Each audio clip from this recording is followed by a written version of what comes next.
एक हाउसवाइफ की लाइफ से ज़्यादा चैलेंजिंग कोई काम नहीं होता है, क्योंकि वो रोज़ ऐसे काम करती है जिसे करने में घंटों के टाइम लग जाते हैं। और वो इन कामों को कुछ स्मार्ट ट्रिक से करे तो अपने लिए बहुत सारा टाइम भी निकाल पाती है। तो आज मैं लेकर आई हूँ ऐसे ही कमाल के टिप जो आपका बहुत सारा वक्त भी बचाएगा और आप अपने लिए बहुत सारा टाइम भी निकाल पाएंगी। पहला टिप है मेरा यहाँ तवे में जुराब को लेके, यस जो इसे हम सॉक्स बोलते हैं उसे लेके। तो आज हम यहाँ जुराब के साथ आपको डिफरेंट सा यूज़ बताने वाले हैं। तो हमारे घर में ना जुराब होते ही होते हैं। तो हमने यहाँ हल्का सा तवा गरम करना है और उसके बाद में हमने इस पर चावल डाल देना है। ध्यान रखना है चावल हमने ज़्यादा नहीं पकाना है, बस इसमें हल्की सी गर्माहट आ जाए इवनली पूरे चावल में, इतना हमने इसे गरम करना है। ये चावल हम गरम क्यों कर रहे हैं, वीडियो में बने रहिए, बहुत ही इंटरेस्टिंग टिप है जो आपके काम आने वाली है। तो देखिए मैं यहाँ चावल को छू पा रही हूँ, इतना मैंने चावल को गरम कर लिया है, बहुत ज़्यादा गरम नहीं करना है। इस चावल का यूज़ करेंगे हम जुराब के अंदर। तो जुराब या जो सॉक्स जिसे कहते हैं हम, उसे कुछ इस तरीके से हम गोल गोल मोड़ लेने वाले हैं और उसके अंदर जितना भी ये चावल है ना, ये इसके अंदर हम डाल देने वाले हैं। इसके अंदर जब हम चावल को डालेंगे तो ध्यान रखना है जो हमने जुराब लिया है कॉटन का होना चाहिए। अगर हमारे चावल थोड़े से ज़्यादा गर्म हो भी जाते हैं तो कोई प्रॉब्लम नहीं होगी। तो कॉटन का जुराब हो सके तो आप ज़रूर लीजिएगा। जितने भी चावल है वो मैंने इसके अंदर फील कर लिए हैं और इसके बाद में हम यहाँ पर इस पर एक गठान या नोट लगाने वाले हैं। आप इस तरीके से सॉक्स में चावल भर भी सकते हैं और चावल इस तरीके से सॉक्स में डालने के बाद अब तवे पर इसकी सिकाई भी कर सकते हैं। दोनों स्टेप आप फॉलो कर सकते हैं, आपको जो अच्छा लगता है आप वो कर लीजिएगा। पर आप ध्यान रखिएगा कि चावल को पहले से गर्म कर लेते हैं तो आपको ज़्यादा फ़ायदा होगा कि चावल पूरे अंदर तक गर्म होंगे। अब इसका यूज़ हम देख लेते हैं। जब हम किचन में काम करते हैं या लाइफ में काम ख़त्म करने के लिए हम ज़्यादातर मेडिसिन लेते हैं, पर डेली मेडिसिन लें ये पॉसिबल नहीं है, क्योंकि काम तो हमें डेली ही करना होता है। इसी तरीके से ये जो मेरा फिंगर है ना, रिंग वाला फिंगर, इसमें अक्सर दर्द हो जाता है। ये एक एक्सीडेंट की वजह से इंजर हो गई थी और जब मैं कुछ काम करती हूँ भारी भरकम तो यहाँ पर मुझे पेन होना स्टार्ट हो जाता है। तो ये तकरीबन बहुत पुरानी चोट है और ये बार बार दर्द आता रहता है इसमें। तो कुछ इस तरीके के दर्द हमारी बॉडी में आ जाते हैं और इसके लिए हम बार बार टैबलेट लाइफ टाइम नहीं ले सकते, तब ये जुगाड़ आपके काम आएगा। अगला यूज़फुल हैक है मेरा मूंगफली को लेके। तो मूंगफली एक ऐसी चीज़ होती है ना जो हमारे घर में अवेलेबल रहती है और ये डेली किसी न किसी रेसिपी में काम आती है। तो हमें इसका छिलका ना बार बार निकालना होता है। तो आप ऐसा कर सकते हैं कि एक ही बार में सारी जितनी भी मूंगफली है आपके पास 1 केजी 1.5 केजी, उसको आप भून लीजिएगा। भून लेने से क्या होगा, इसका कच्चापन ख़त्म हो जाएगा। और बार बार जो हम एक ही काम करते हैं, मान लीजिए महीने में अगर हम 8 से 10 बार कोई सी भी रेसिपी बनाते हैं मूंगफली की और बार बार अगर हम इस के छिलके उतारने का प्रोसेस करते हैं तो उसे एक बार में ही करेंगे तो आपका टाइम की बहुत सारी बचत हो जाने वाली है।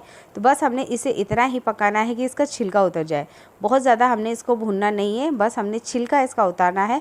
तो जैसे ही हल्का सा 2.5 से 3 मिनट बाद इसका मूंगफली आप पकड़ के देखिएगा, इसका छिलका अगर आसानी से निकलता है तो हमने यहाँ पर गैस को बंद कर देना है। ये छिलके निकालने की प्रोसेस से आपके बहुत सारे काम ना आसान हो जाने वाले हैं। फिर हल्का सा इसे रूम टेम्परेचर पे ठंडा हो जाने दीजिएगा और इस तरीके से जब आप इसे दोनों हथेली के बीच में मसेंगे तो आप देखेंगे इसके जो छिलके हैं ना वो बहुत आसानी से निकल जाने वाला है। एक छोटा सा स्टेप आपके बहुत सारे काम को आसान कर देने वाला है और इसके अंदर का जो कच्चापन है ना वो भी आधा ख़त्म हो जाने वाला है। तो ये पूरी तरीके से पका हुआ मूंगफली भी नहीं है और इसका छिलका है ना वो भी आसानी से निकल गया है। अब इसे आप किसी भी कंटेनर में स्टोर करके रख लीजिए और जब भी आपको मूंगफली से रिलेटेड कोई सी भी रेसिपी बनानी हो, चटनी हो या इसकी आप सब्जी बनाते हो, आपको इसे एक डब्बे में आप रख लीजिए और जब भी आपको रेसिपी बनानी हो आपकी मूंगफली बिल्कुल ही आपको रेडी मिलने वाली है। चैनल पर सब्सक्राइब कर लीजिएगा, आपको ऐसी यूज़फुल वीडियो मिलती रहेगी। अगला यूज़फुल हैक है मेरा बेलन को लेके। तो बेलन को हम अक्सर इस तरीके से गैस पे घुमाते हैं इसकी नमी ख़त्म करने के लिए, पर ये बिल्कुल ही गलत तरीका है। रोटी बनाते वक्त अक्सर हम तवे को गर्म करते हैं, तब हमने बेलन को कुछ इस तरीके से इसका मॉइस्चर या इसमें जो नमी है ना वो ख़त्म करनी है। जब हम इसे गैस पे घुमाते हैं तो आप देख सकते हैं इस बेलन में एक जगह ना आंच लग गई है। तो मैंने भी इसे पर्सनली करके देखा और ये स्टेप गलत है। इसे नहीं फॉलो कीजिएगा। और ये जो तवे वाला है ना, इसे ज़रूर फॉलो कीजिएगा। इसका जो बेलन का नमी है वो ख़त्म हो जाएगा। और रोटी बनाते वक्त अगर रोटी में बेलन चिपकती है या आटा चिपकता है तो वो वाली प्रॉब्लम ना आपकी सॉल्व हो जाने वाली है। तो बेलन को हमेशा तवे पे घुमाइएगा, डायरेक्ट गैस पे नहीं घुमाना है इसका मॉइस्चर ख़त्म करने के लिए। अगला यूज़फुल हैक है मेरा कैसरोल को लेके। तो कैसरोल हमारे घर में होता है, बहुत से लोग इसमें सब्जी रखते हैं, रोटी रखते हैं, पर इसकी वजह से क्या होता है, इसमें से एक बैड स्मेल आने लग जाती है जो कि जाती नहीं है। अगर हम इसमें कुछ और रखने जाते हैं तो उसमें भी वो स्मेल चली जाती है। तो इसके लिए मैं एक छोटा सा स्टेप आपको बताने वाली हूँ, इससे आप फॉलो करते हैं तो कैसरोल के अंदर जितनी भी बैड स्मेल है वो ख़त्म हो जाने वाली है। तो हमने लेना है न्यूज़पेपर और इस तरीके से उसके टुकड़े करने के बाद हम यहाँ पे इसमें डालेंगे विनेगर। तो विनेगर जो होता है ना वो खाने में यूज़ किया जाता है। ये आपको किसी भी ग्रोसरी शॉप पे आसानी से अवेलेबल हो जाएगा। 40 से 50 रुपए के अंदर ये बोतल आती है। किचन में इसे ज़रूर रखिएगा, ये आपके बहुत काम आती है।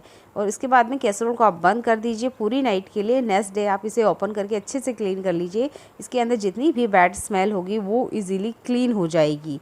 अगला यूज़फुल हैक है मेरा इलायची को लेके। तो इलायची को जब भी हमें पीसना होता है हम इसे चीनी के साथ पीसते हैं। आज मैं डिफरेंट सा तरीका बताने वाली हूँ कि इसे हमें कैसे पीसना है। तो इलायची जितना भी आप पीसना चाहते हैं उसे आप एक बाउल में ले लीजिए और इसे रखिए फ्रिज में। इसके बाद में इसे 15 मिनट के लिए छोड़ दीजिए। 15 मिनट बाद इसमें थोड़ा सा चीनी मिलाइए और इसे क्रश करिएगा।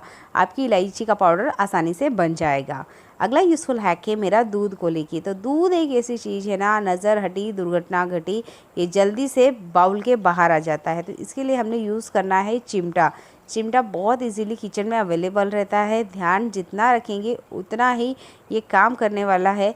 तो दूध जब भी आप गर्म करें ध्यान रखिएगा कि इसका फ्लेम कम रखें। और अगर गलती से हम, ऐसा होता ही है किचन में कि हम भूल जाते हैं, हम पास ही खड़े रहते हैं पर दूध ना नज़र चुराने में बहुत माहिर होता है। ज़रा सी नज़र हटी नहीं कि दूध बिल्कुल उफन के बाहर आ जाता है। तो दूध गर्म करते वक्त अक्सर आप चिमटा रख दिया करें। दूध बिल्कुल उफन के बाहर नहीं आने वाला है। और जो गैस की फ्लेम है ना वो कम कीजिएगा। अगर आपके पास चिमटा एकदम हाथों हाथ अवेलेबल नहीं हो तो आप यहाँ बेलन भी रख सकते हैं। यानी कि किचन में यूज़ होने वाले ये जो छोटे छोटे टूल्स होते हैं जिन्हें हम सोचते हैं कि ये हमारे किस काम में आने वाले हैं, क्योंकि दूध एक ऐसी चीज़ होती है ना, जब ये उफनती है तो सिर्फ दूध का ही नुकसान नहीं होता है, पूरे गैस स्टैंड का नुकसान होता है। दूध में जितना हमने पैसा लगाया वो भी वेस्ट जाता है। दूध वैसा भी महंगाई में बहुत ज़्यादा महंगा हो गया है। तो इस स्टेप को आप फॉलो करते हैं तो दूध को आप तपेली से बाहर गिरने में बचा सकते हैं। और देखिए कुछ इस तरीके से इस पर चिपक जाता है। और इन स्टेप को आप फॉलो करते हैं। देखने के लिए आपका धन्यवाद।